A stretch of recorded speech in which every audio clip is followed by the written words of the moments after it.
இனி ration கார்டுகளுக்கு 22 kilo கோதுமை, 12 kilo அரிசியுடன் சமையல் சிலிண்டரும் இலவசம். மத்திய அரசின் புதிய விதி.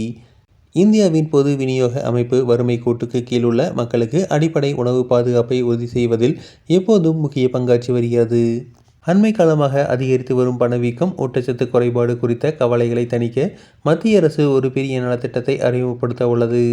புதிதாக பரிந்துரைக்கப்பட்டுள்ள ரேஷன் அட்டை விதிகளின்படி தகுதியுள்ள குடும்பங்களுக்கு இனி 22 கிலோ இலவச கோதுமை, 12 கிலோ இலவச அரிசி மற்றும் ஒரு சமையல் சிலிண்டரை முற்றிலுமாக இலவசமாக பெறலாம்.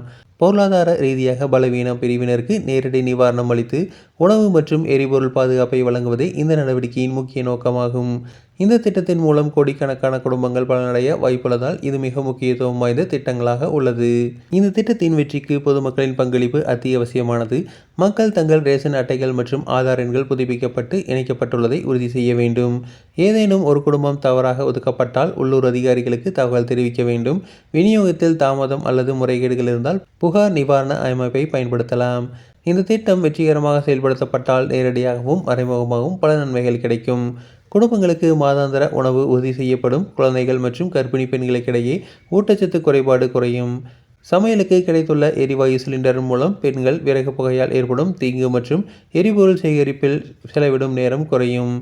இந்த திட்டம் தொழில்நுட்ப ஒருங்கிணைப்பு, சமூக கண்காணிப்பு மற்றும் நிர்வாகத்திறன் ஆகியவற்றை சரியாக பயன்படுத்தினால் இந்தியாவின் மிக பாதிக்கப்படக்கூடிய குடும்பங்களின் பசி, ஆரோக்கியம் மற்றும் நிதி நிலைமையை மேம்படுத்தும் யதார்த்தமான வாய்ப்பாக அமையும் என்பதில் சந்தேகமில்லை.